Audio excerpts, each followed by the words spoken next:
It's episode 52 of the Fintech Moshpit, and we are here to discuss the future of esports in Charlotte with special guests Rick Suarez, John Brock, and more.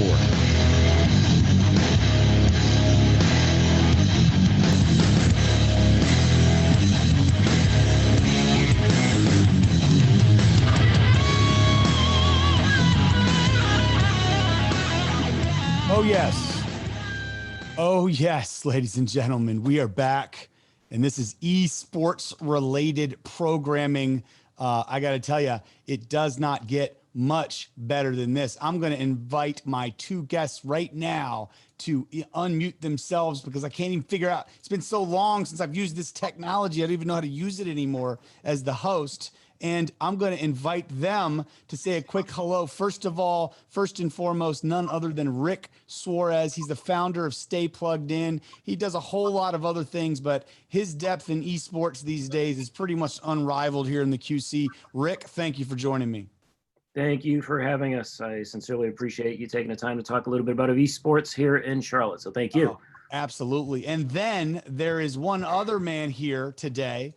He is in a lot of things. He's in Tabris, he's in cars, he's in all kinds of things, but he's also a co-owner of Envy Gaming, something that not only is pretty worldwide and known, but it also has some old storyline connections to the city of Charlotte. John Brock, J4, welcome to the program. Thank you, Tark. It's good to be here and talking about esports and hopefully doing a lot more in Charlotte. Absolutely. So I'm starting with you guys. There's a couple other folks we're going to kind of pop up for a question or two as we move on, because this is the Fintech Mosh Pit, and the connection between esports, to STEM, coding, upward mobility, workforce, banking, finance.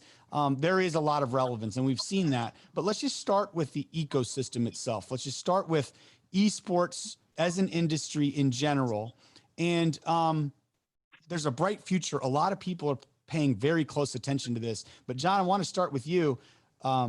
People who have been paying attention know the name Envy, and they know 2016 in Charlotte and what happened there. Can you kind of just lay that as the groundwork as it relates to when opportunities like this arise, happen, what they look like, and how fast they can grow? Sure. Yeah. I mean, Envy's time in Charlotte was pretty short. I was working for a venture capital firm when we found this deal for Envy Gaming, and it was a professional esports team playing in 4 games at the time.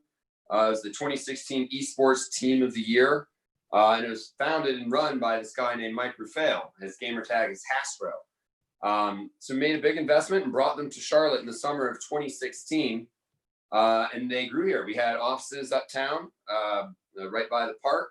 It was a whole lot of fun, and about a year after that, Activision Blizzard started franchising its teams, its leagues. So Overwatch was the very first game that they franchised, and there was a huge $20 million buy-in. So we needed to raise money, and we actually only had a few months in which to do it. We tried real hard to do it here in Charlotte. We just didn't have enough of a window, and we ended up getting a wonderful investor out of Dallas, Texas. And in 2017, barely 15 months after Envy moved here, it relocated to Dallas. Sad for Charlotte, good for business. It's a great sports market, of course, in Dallas. And then Envy has continued to grow there and joined the Call of Duty League. And, we play we played in over a dozen games. We kind of go in and out of different games through the years, but it's real exciting to see people talking about esports once again in Charlotte and hopefully getting something that can stay. And I'm not going to put you in an awkward spot. I don't know what's confidential versus what isn't, but I do know that I've read articles and things online that have showed a valuation of, under 10 mil or so potentially back when it was here in 2016, and a little over 4 years later, people are wondering and looking and estimating that it's potentially over a $200 million valuation in that amount of time. I don't know what you're allowed to say as a co-owner there or whatever, but is it true? I'll refer you to the Forbes article, and I certainly won't dispute it.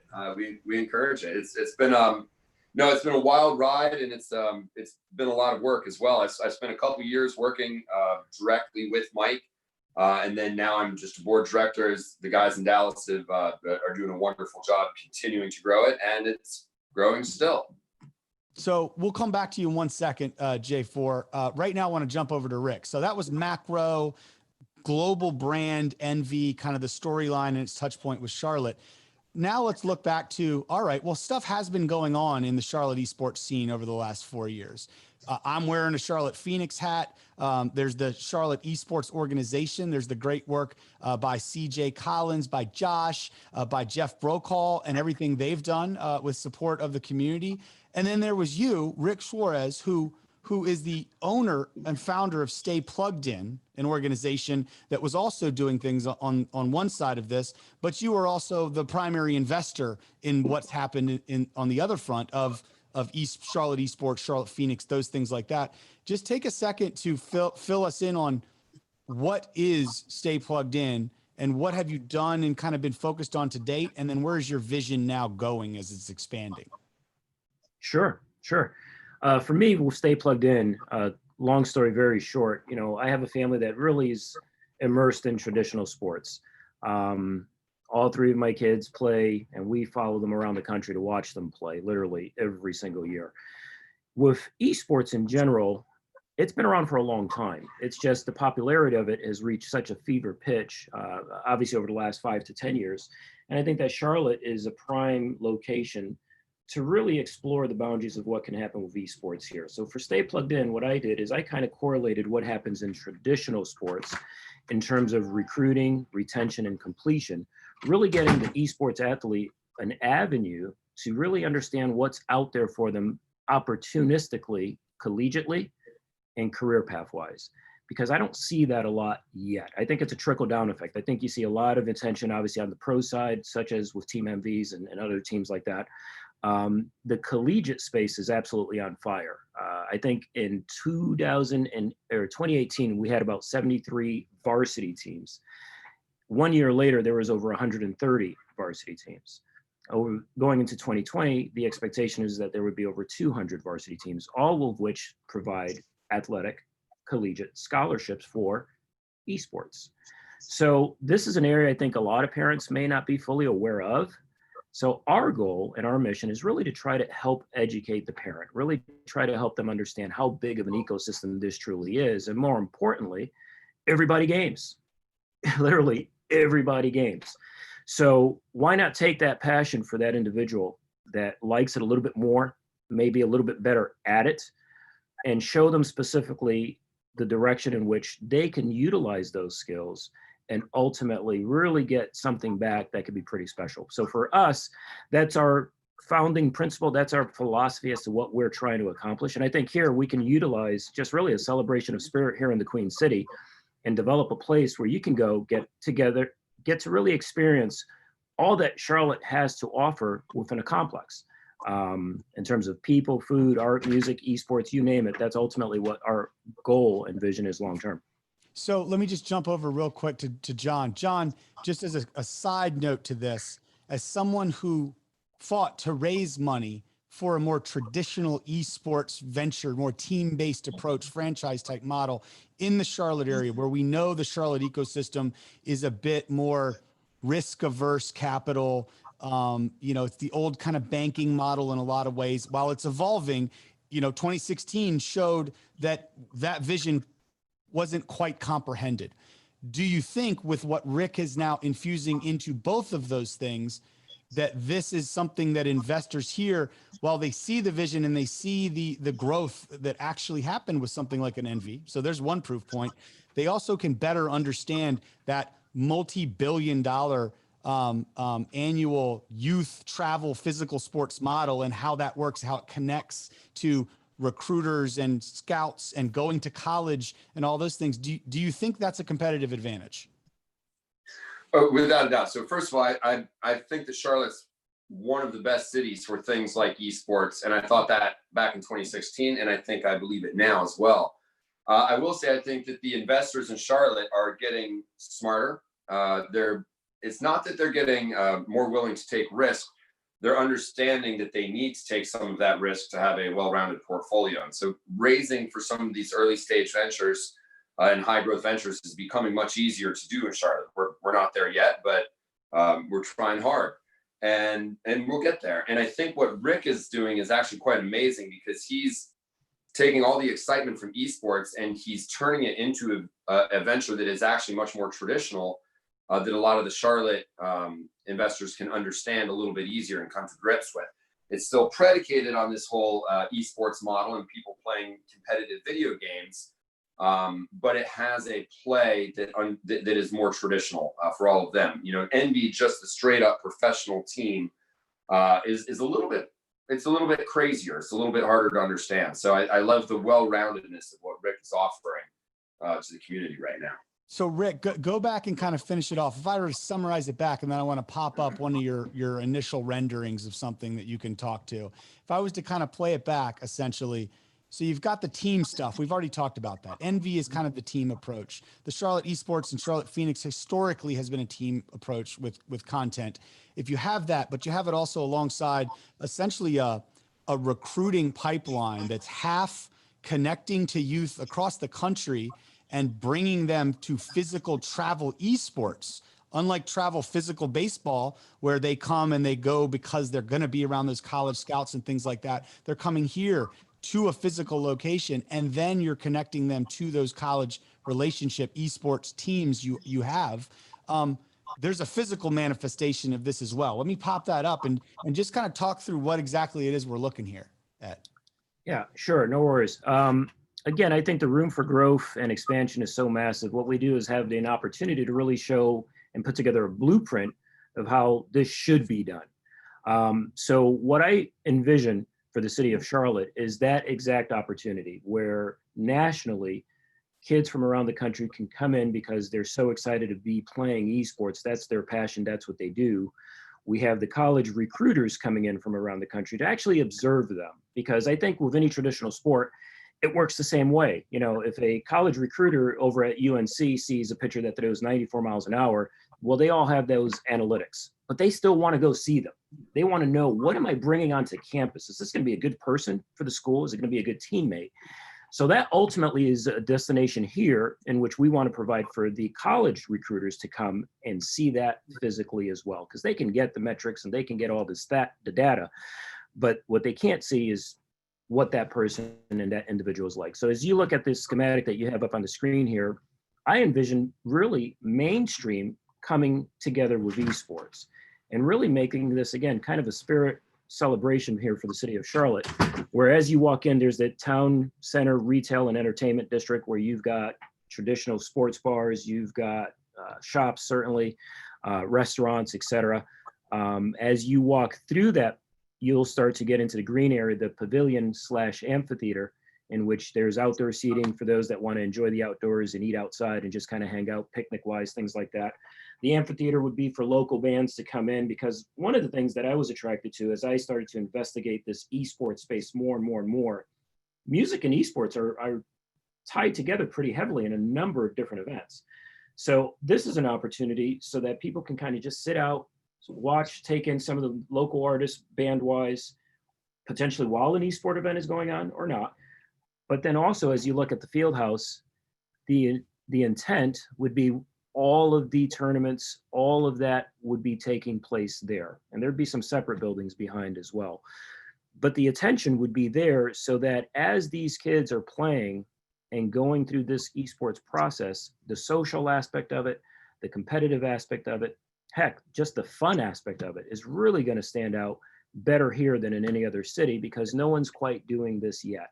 But if you look at, again, any traditional sport, that's how they do it. We all go to a baseball field or a soccer field or a football field or whatever. The recruiters are on the sideline kind of watching the performers. the difference here is I really want to tie the city of Charlotte into this. I really want them to grasp what is this and really enjoy it and take it to heart. And for the kids, you can just imagine seeing that flow of traffic coming through there. They're going to come back each and every single time because there's no better feeling than the type of support and the systems that we'll put in place for them. Absolutely. And I think that's a good transition to one other image I wanted to pop up there. And that is this, right? If you think about kind of a broader holistic vision that we're talking about, it's not just the youth kind of in events, the piece you just talked about there, sitting alongside that team esports, the piece where we saw what can happen with Envy. We've seen the growth and excitement of the Charlotte Phoenix and Charlotte Esports historically to this point. We'll talk about pathways in 1 second, but that broader point of the broader Charlotte ecosystem, right? You know, you don't need to, if anyone's out there imagining, well, we've heard and read every day that David Tepper and Tepper Sports is thinking a lot about a brand new stadium, about the Pipe and Foundry location, about an entertainment district. We work very closely and have been in close contact and communication with their team, with the Hornets Venom, with Marcus Smith and Charlotte Motorsports and those great folks there, because everyone has eyes and views toward not just entertainment districts, but physical esports arenas, places where we can start attracting global and large events and things like that. You know, as you think about this new kind of broader vision for the future of esports in Charlotte, building on the lessons we learned with Envy, building on the great work of the Phoenix and CLT esports organizations, does this comprehensive view provide the game change that we ultimately need to do something like that? Let me start with you, Rick, and then pop over to John.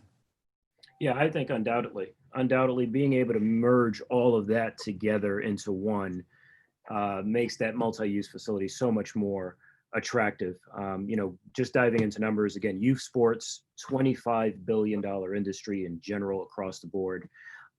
If you look at the job creation in terms of how esports has grown so dramatically year after year after year and what those pathways are, I mean, it's almost a no-brainer.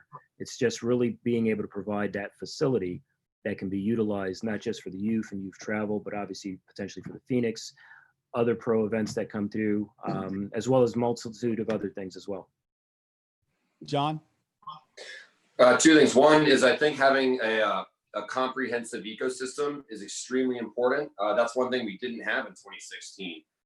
We had a pro team and that was about it.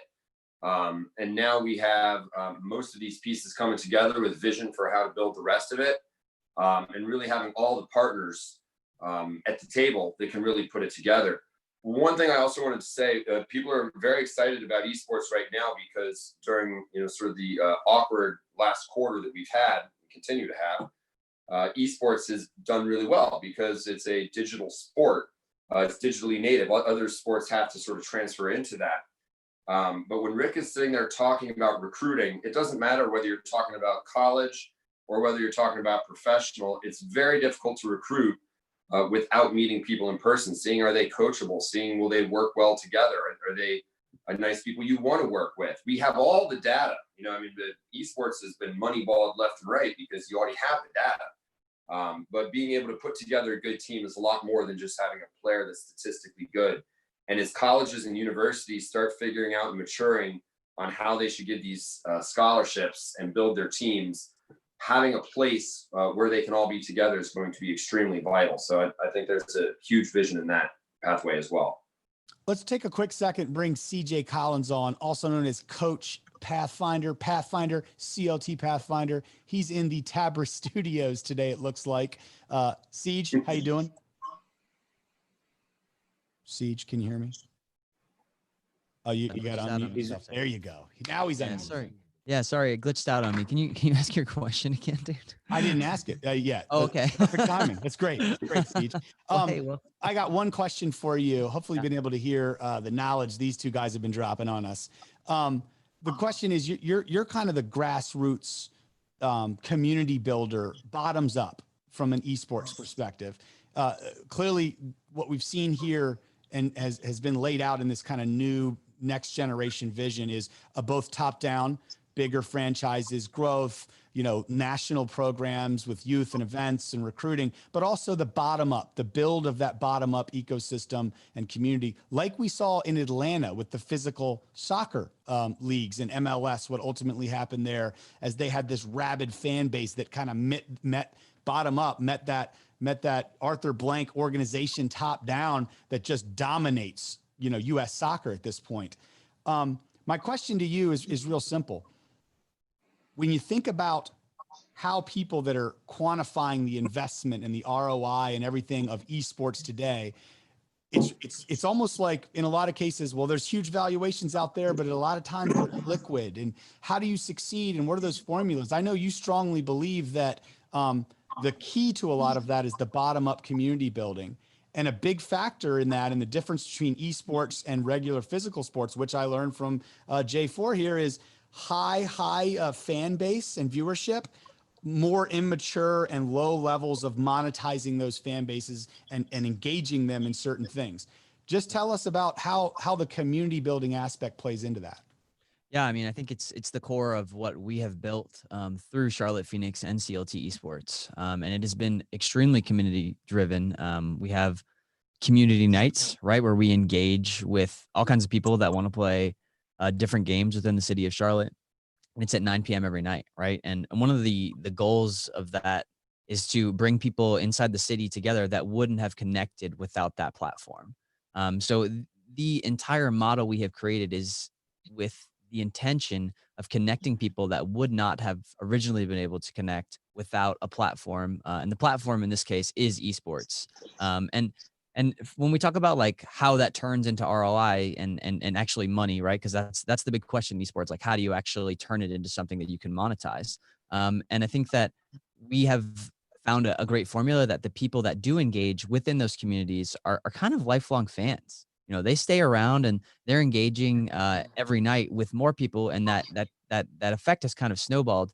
And those are potential revenue in the future for ticket sales to come to the Spinplex and be able to go to different events, or maybe just go there for a music festival, or be able to meet up with friends that they've been playing video games with for years in a physical location, and allow that kind of natural social dynamic to develop by itself. Last question for you, and then I want to transition to that third pillar of the organization, which is more focused on the connection of esports to social impact and upward mobility, things like STEM education and all that. You were, and we're going to talk about it in a second, in our first attempt at this of the YTAC program, you were the esports coach, right?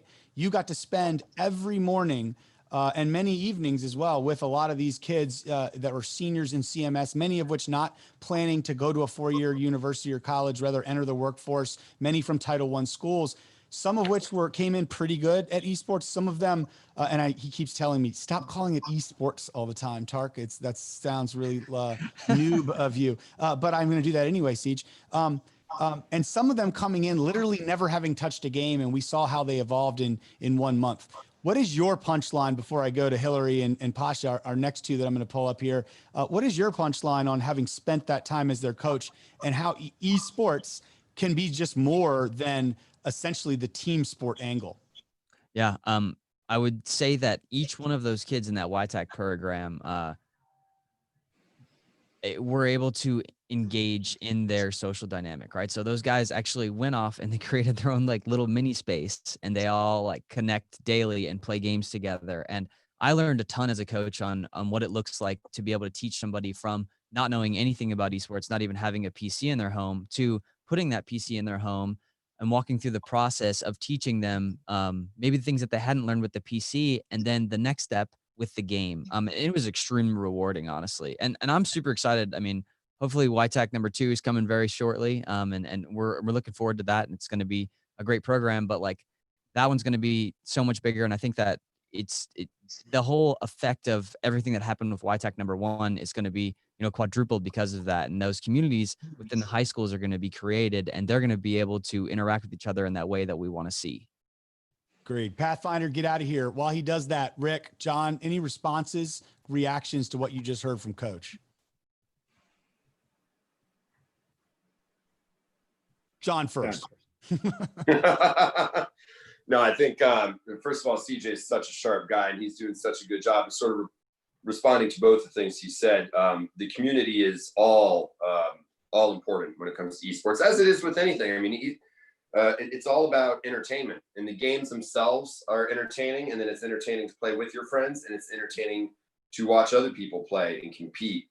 And so being able to provide that to the community, as you said, top down and bottom up, is extremely important. So I think it's going to be exciting to watch how this program builds upon itself as you move forward.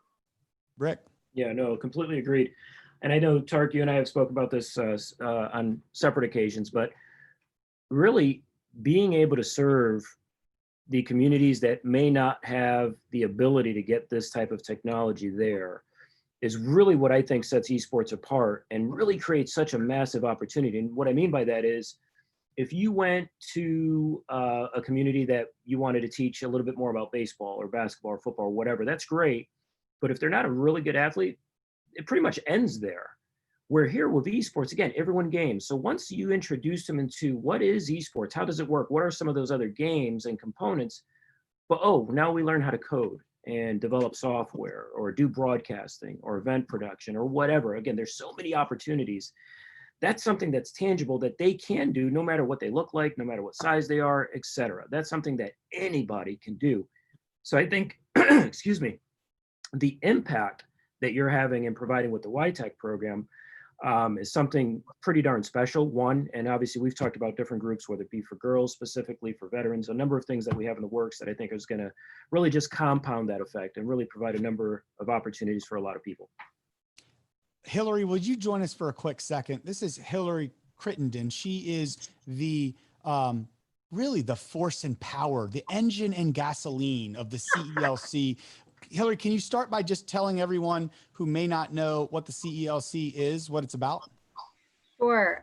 So I'm the director of a group called the Charlotte Executive Leadership Council, and we're a council of 30 CEOs of companies that are headquartered here in Charlotte, and our work is all focused on economic mobility. So we look at education, affordable housing, and workforce development as 3 priorities where we really want to lean in as a private sector, partner with organizations like the Fintech Hub, and just sort of look at what could the collective impact be of these companies all working together on these issues rather than working separately.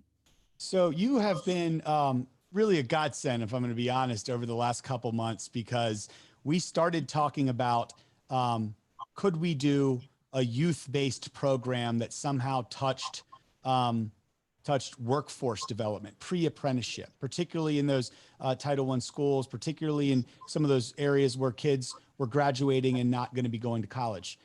So when COVID hit, we had that conversation where essentially we said, what should we do? Should we kind of punt? We were planning on doing it in July and maybe just kind of wait. And then we decided, like all people who bite off more than they can chew, that we're not just going to not punt, we're going to do it faster and try to make this be tweaked to fill a gap in the terrible kind of environment that particularly our high school seniors have been going through, missing all their rites of passage and everything. So I guess my question to you is, you not only saw it every step of the way alongside us at the Hub, the great support from Bank of America, obviously CELC themselves, and CMS in the city of Charlotte. But you helped craft certain parts as we tried to figure out, okay, how do we make this remote and digital, and how do we make it engaging? And we had that thing of like, all right, we've got to get esports somehow involved in this. You know, I was just so nerdy for it. And I was like, man, I just want a program that touches esports. And I don't know how to connect that to FinTech and STEM, but there's got to be a way. And that's when actually, I can't steal the idea. One of our partners at EY, one of my board members, Brad Wallace, said, Tark, have you heard of the Unreal Engine?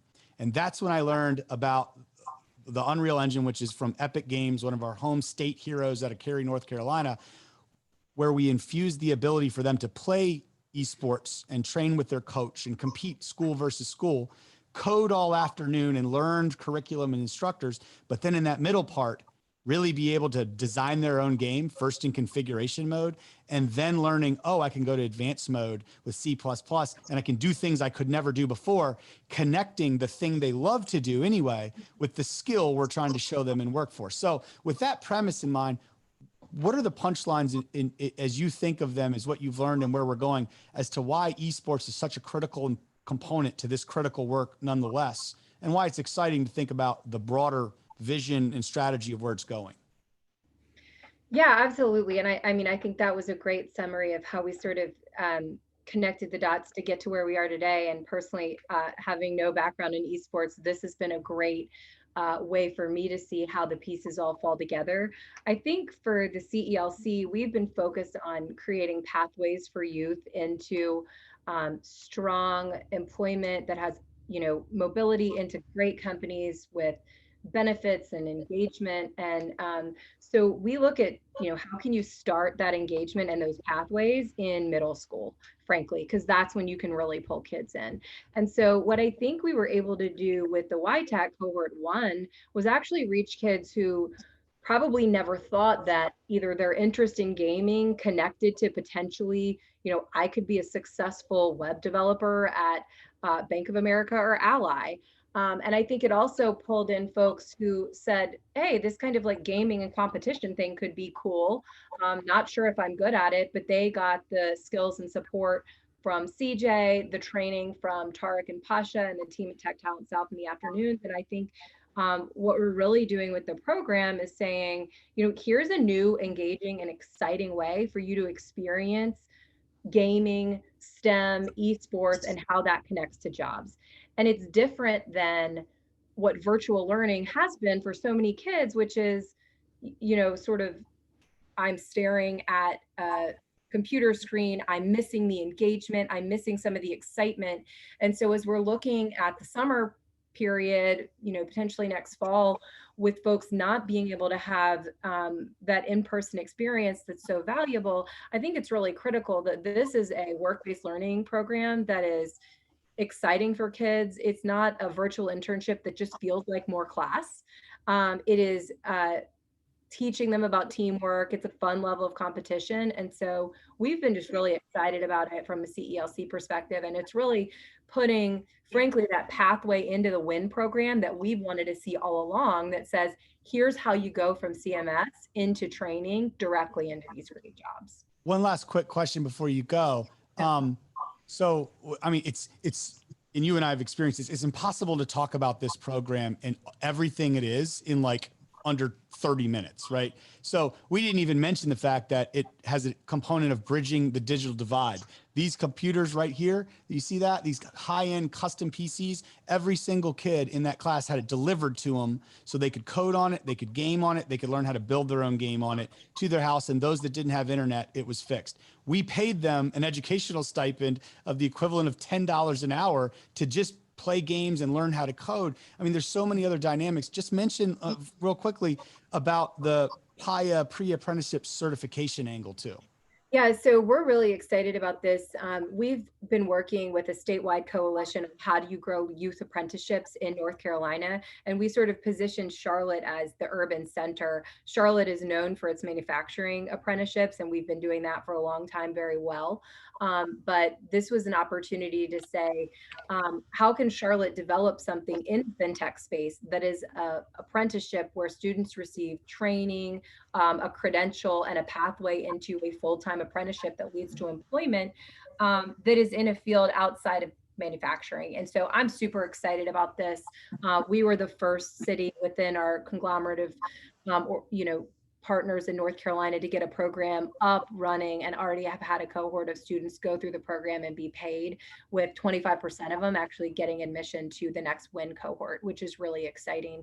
And I think, frankly, from a data tracking perspective, us being able to have this registered as an apprenticeship is amazing and will be super helpful as we are sort of being thoughtful as a city and a state on how do we grow workforce.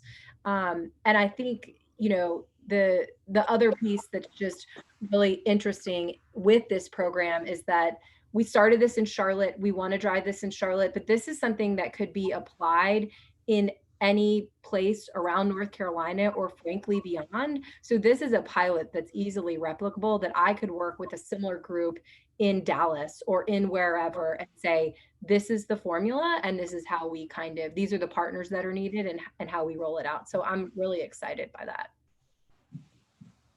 You're on mute, Tara. I'm on mute. See, look, I Say don't even that have to work my own stuff all anymore. 20 of the 20 students who started in YTech successfully completed the program, which I've never seen a workforce development program that has 100% completion rate. So Like I said, it is impossible to talk about all dimensions of this single program in one sitting. Hillary, we'll do more of that later. Thank you. Before I get the responses of, and we'll bring Hillary off and Pasha on, because I want to show the pipeline element as well. Before we do that, just one piece, if you're picking up, oh, are there synergies between that and what we've seen and what we just heard Rick and John talk about before? Yes, there are. That's the whole purpose here. And while cohort 1 had 20 and we paid them and it was a great success, we've already launched the application process. You can go to carolinafintechhub.org and find the application for YTAC cohort 2 if you are in CMS at all in any of grades in high school. And in the middle of that, we're doing for the next several weeks a tournament through the Stay Plugged In organization as just to kind of wait for us to start interacting and get to know the kids that are going to be applying to cohort 2 of YTAC in this esports high school league. And there's information there. Thanks to our partners, CMS, CTE, Susan, everyone over there is amazing. This is just a quick heads up, but applications are open. They're going to be closing soon. CMS is going to be sending this out to everyone that's there, but you can learn more information over at Stay Plugged In or the FinTech Hub as well. But with that being said, Pasha, let me just jump over to you real quick, because it's not just about, as Rick said earlier, getting these kids to play professionally or that to be their career. It's also about to give them college opportunities if that's the path, right? And Rick has that with Stay Plugged In, but it's also showing them YTAC, pre-apprenticeship, technology, STEM. Oh, there's a career and workforce here. And we actually accepted as part of this 25% of this first cohort to go into pre-acceptance into the WIN program. Talk to us about the WIN program and how that just connects the rest of this ecosystem of upward mobility. Sure thing. Thanks, Tarek, and thanks to all our guests for joining us today. So I think every high school student has a unique decision journey in terms of the frontier of options they can choose when they graduate. You see a lot of folks make a binary decision. Either I go to college or I don't. I get a job today or I continue my education. And what we've seen historically is that college is becoming more and more a luxury. Not every student can afford it. A lot of people in lower socioeconomic conditions have to do both. They have to work and go to school. So there aren't a lot of pathways to get paid to learn. That's why, and obviously with all the sponsors in the Carolina FinTech Hub, we had the vision of launching a program that would enable folks to do just that.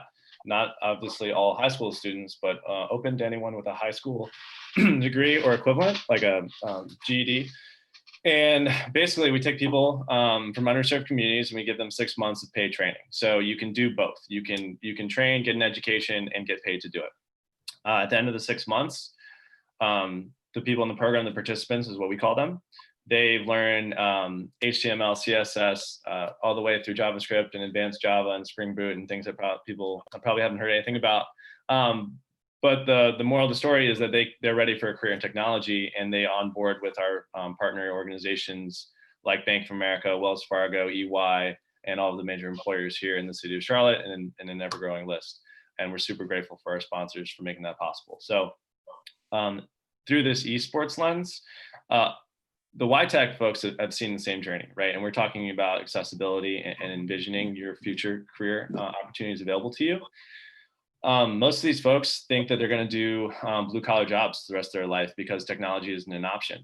And in 4 weeks, that becomes clear that it is an option, right? I'm going to reveal myself as a nerd right now. I'm an avid gamer, and I've kind of put that in my back seat. But obviously with COVID out and all the sports being gone, I found myself on Twitch and YouTube more than I admit. And you find that these gamers really, they do it by having an understanding of the back end of the technology and understanding A glitch comes from vector spaces and gaming, right? And we saw through our hackathon, we had little conversations where you see a 3D plane and the way that that 3D plane manifests itself in a virtual environment. And that skill set is something that any employer can use in their own app development. And we see the conversations that they have on day one is, I don't know how to code. And by the end of the 4th week, they're saying, hey, I think I can do this and I want to do it for the rest of my life. How can I do it? And the ways that Hillary mentioned through the pre-apprenticeship certification, they can go to community college and get a computer science associate's degree. A lot of them can continue their education through the WIN program. Obviously, like Hillary said, 25% of them were deferred acceptance into it. And then obviously some of them go the traditional route and go to college. All of those are fine. It's just about opening up new opportunities to people interested in technology. Pasha, final question to you real quick. I heard a rumor that WIN cohort 3 applications are open. Where can people go to figure out about that? Yeah, they're open. So if you go to carolinafintechhub.org/win, WIN, you'll see basically a page there. You can register. It's the easiest form you've ever seen in your life. Name, email. Do I have a laptop? Yes, no. Nothing disqualifies you. Again, the only qualifications are you someone interested in technology who has a high school degree or equivalent? The application process, I will say, is rigorous. But step one, like always, take action, get interested, find information. There's a bunch of news articles on there. So if you don't really know what the WIN program is, you can inform yourself pretty easily. And again, we rely on our third parties and all the news coverage that we've gotten to help explain the program. And we'll be hopefully launching a cohort later this fall with, hopefully 90 to 100 folks. Should be a good time. Back to you, Tarek. All right. Thanks, Pasha. Appreciate you joining us. Guys, I want to then just kind of finish this off with 2-3 final thoughts from both of you. One, though, before we kind of reflect on the broader connection, let's go back to the picture, right? We spent a bunch of time over here today on youth and events. We talked about that. We spent a lot more time on the esports pathways. We didn't talk overly much, even though we've spent a lot of time in the last months talking about the team esports side of it and everything like that. John, let me just ask you a question. Where is the macro sense of the team esports angle going, and why is that not only super hot in its own right when it's deployed properly and when it has the right support and the right kind of strategic vision, but also how can it be even more powerful connected to other synergistic things? Well, I mean, I would just say, let's use the example of traditional sports first and foremost. I mean, professional sports are entertainment. People love watching them, but they also love all the storylines that exist behind them. And so when you start combining that to the pathways to the youth, I would hope that you end up with some inspiring stories, some connections. When I watch professional players interacting with people, it's amazing. We're already at a point where you have generational fans. And so there will be people I'll see coming up to Hastro wanting to take a picture with, them and their kid, because they're so excited to do that. And I think that can be inspiring. And it doesn't mean, because so many people ask me, how do I get a job in esports? And the reality is there's any job that exists in the world exists in esports. We have, sales and advertising and content, guys that write music. We guys and girls that write music for the video games, the artistic directors. I mean, everything exists there. Obviously, it's very heavy on STEM, but a lot of the people that get excited about it, they get excited about it because of the professional sports and the excited and the professional gamers that they get to see playing this, and that inspires them to do something that they otherwise maybe wouldn't have done, and as a result, live a better life because of it. Rick, when you think about both that, the team side of it, but also everything we just heard on the connection, the upward mobility, another thing we didn't mention with both YTAC and WIN and all the cohorts is they're over 80% people of color that identify as that in those programs. Last YTAC had almost a third female, and this WIN cohort that's underway right now is almost half female. I mean, those are unheard of stats in banking, technology, and esports, right? Obviously critical to where we're going to go and to the tone of what's going on around the world right now. So I mean, just respond to all of that. There's a lot that's been dumped out since we circled back to you there. No worries. Yeah, you know, one of the biggest passions I have for Stay Plugged In is exactly that, is really to be able to bring that technological component to three separate groups specifically. Obviously, the underserved, underprivileged community is that's where I grew up, quite frankly. I have a daughter of my own, so being able to, you know, she looks at it, she games, and as you progress, whether it's through the career path in the esports space or as a gamer, traditional, it's a white male. So having an opportunity for her to penetrate this space is very critically important to me, and for any other girls, and also for veterans. I think, you know, a lot of veterans game. CJ's a veteran, and we find that as they get out of service, what do they do next? How can we provide some type of career training, if you will? And that's, again, something that easily correlates with your Y Tech program. And the last comment I'll make that I don't think we've touched too much on is the economic impact this brings to the city of Charlotte. Simply from the perspective of the hospitality industry this year, man, they can't hit the reset button fast enough, quite frankly. They are in desperate search of a win.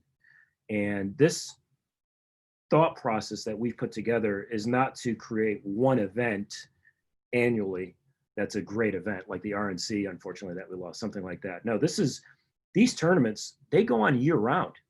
I mean, you've got 5,000 to 10,000 families potentially converging in the city of Charlotte a couple times per month, every single month. So that's a win I think the city could absolutely use, and obviously that industry in general could absolutely could utilize. So, and I think that point nails the broader theme of why this vision and this kind of recast of here's where Charlotte needs to go next makes sense to me, because I think everyone's been excited about the team sports side of this. They didn't quite understand how esports is a little different than some other pro formas and some other industries they look at, but people got it and they understood why that was cool, and a lot of hard work went into that. I think people understand the giving back element and the connecting it in these programs for females, for veterans, for those in need of upward mobility, for those with psychological issues that need help, for those with you know, you name it. It's essentially it can be a positive influence. But most importantly, when you told me that last part about the hospitality and tourism industry connects, about the events, that's something that traditional Charlotte investors can quantify more easily in their mind. How many weekends a year? How many people come? What are the buy-ins? What's the CapEx and outlay to make this happen? So let me just toss it to each one of you with your final thoughts as we leave this, because clearly we can only scratch the surface here on what are keys to success and what's exciting now as it relates to the future of esports going forward. John, let me start with you. Yeah, I just say, kind of just to expand upon your last point, don't think of esports just as professional video gaming. I mean, that's what I do with Envy, and it's certainly exciting. But think of it more just like football. You know, when you think about football in Charlotte, you have youth leagues, you have college teams that play, you've got recruiting, you've got all of the all the content that exists, and then of course we have our beloved Panthers. So it really encompasses everything that in all walks of life, from beginning to end, and every age, every group. And that's really what gaming can do as well. It's not just professional play. It's absolutely every single piece of it. And that's what's really exciting about this new direction. Rick, let's let you have the final word, my friend. yeah, no doubt. Again, if anyone that has a child out there that games, they'll understand the passion, I'll call it, that those kids have to game. And what we're really trying to do with creating this Spinplex is to bring the spirit of this city together, to really melt down all of the good things that we can bring together as a community as it surrounds esports specific. So I'm incredibly excited about the journey ahead and very excited about the partnerships that we've created to this point. Well, folks, that's episode 52. I'd say we're only about 30 minutes over schedule. It was too much to pack in there, but we had to cover a lot of it. Gentlemen, thank you both so much for all your work, for everyone's work that has brought us to this point. And I think it's just exciting times to be in Charlotte, to love to play video games, and to love the esports ecosystem. So with that being said, everyone, take it easy. I'll see you on the sticks tonight. Thanks, guys.